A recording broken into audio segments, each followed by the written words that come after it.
दोस्तों, good morning. और आज हम बात करेंगे इस वीडियो में पेंशन स्कीम के बारे में। जो आजकल ये चीज़ काफ़ी चर्चा में है और इस चीज़ को लेके काफ़ी लोग प्रदर्शन भी कर रहे हैं और कहा जा रहा है कि जो ओल्ड पेंशन स्कीम है उसको दोबारा से बहाल किया जाए। तो मैं आपको बता दूं कि जो स्कीम्स हैं वो दो तरीके से हैं। एक जो पहली जो स्कीम थी वो ओपीएस यानी ओल्ड पेंशन स्कीम थी, इसका नाम ये था। और दूसरा जो है वो एनपीएस यानी न्यू पेंशन स्कीम। तो दोनों में डिफरेंस समझते हैं और विस्तार से समझेंगे कि क्या है दोनों का अंतर, क्या दोनों के लाभ हैं, क्या है और क्यों चर्चा में ये आया हुआ है। फिलहाल दोनों पे बात करेंगे। तो पहले हम बात कर लें कि ओपीएस के बारे में। तो ओल्ड पेंशन स्कीम क्या थी ये?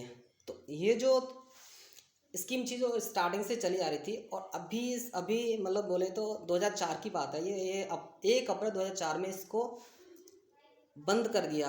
ऐसा कहते बंद कर दिया, बंद नहीं किया बल्कि ये रिप्लेस कर दिया एनपीएस से। तो ओपीएस को एनपीएस से रिप्लेस किया गया है, ना कि पुरानी स्कीम्स को बंद किया गया है।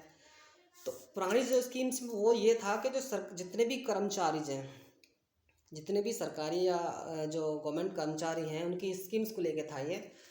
तो उसमें जो उनको जो पैसा मिलता था वो सरकार अपनी तरफ से टैक्सेस, जितना टैक्स का वो कलेक्शन होता था उसमें से वो कर्मचारियों को पेंशन देती थी।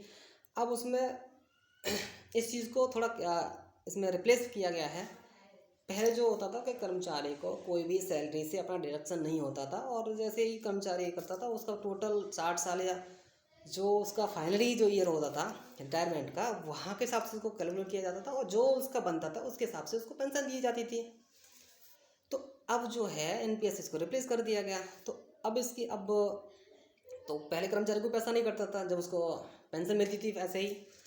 अब जो है इसमें चेंज कर दिया गया है कि अब उसमें चेंजमेंट ये है कि जो एनपीएस के तहत जो आएंगे, जो कर्मचारी जाएंगे, अब तो प्राइवेट सेक्टर में भी हम देख रहे हैं और हर जगह देखने मिल रहा है, जो संगठित क्षेत्र है उनमें सब में को मिल जाएगा ये चीज़। तो अब उसमें क्या होता है कि मान लो 10% कटेगा कर्मचारी की सैलरी से और 10% देगी उसका गवर्नमेंट।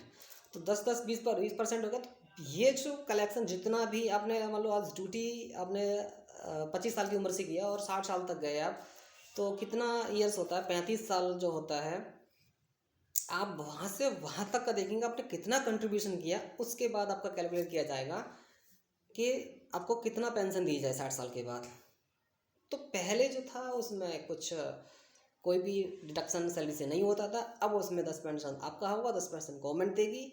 फिर उसका जो कैलकुलेशन करने के बाद जो अमाउंट निकलेगा उसके हिसाब से वो लोग 60 साल के बाद आपको पेंशन देंगे। तो कोई भी कर्मचारी क्यों चाहेगा कि हमारी सैलरी से डिडक्शन हो फिर जाके हमें पैसा मिले? तो सबसे बड़ी बात एक ये है।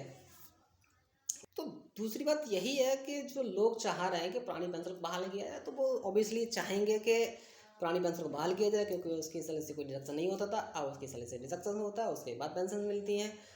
तो दूसरी इसमें एक और पहलू है जो हम देखते हैं कि हमने जैसे मान ली पुरानी पेंशन को हम देख लेते हैं। तो पुरानी पेंशन में क्या होता था, अब कर्मचारी अब जो पेंशन लेता है वो अपने ही फंड से लेता है, ऐसे मान लीजिए। और पहले क्या था, गवर्नमेंट से वो लेता था। तो गवर्नमेंट जितना कलेक्शन करती थी, माने उसमें हर आदमी टैक्सेस देता है।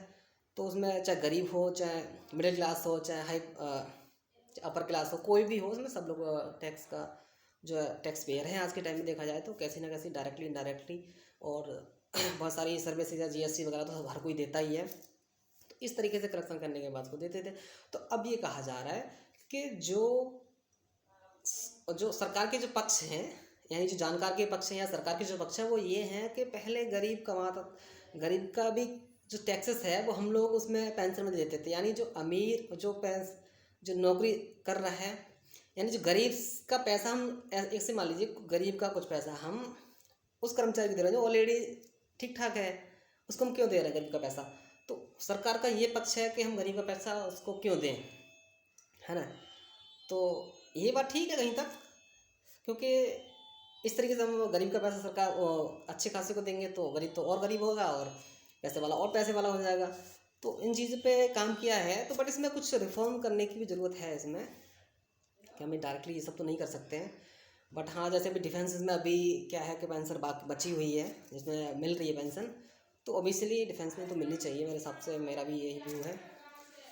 और दूसरी बात एक और है, तो अगर इसको एक तरीके से देखा जाए तो गवर्नमेंट बड़ा कन्फ्यूजन में रहती है कि इसको लागू करें ना करें, क्योंकि जो पब्लिक प्रेशर है वो बहुत बड़ा होता है और किसी भी सरकार के लिए खतरा भी घंटी हो सकता है।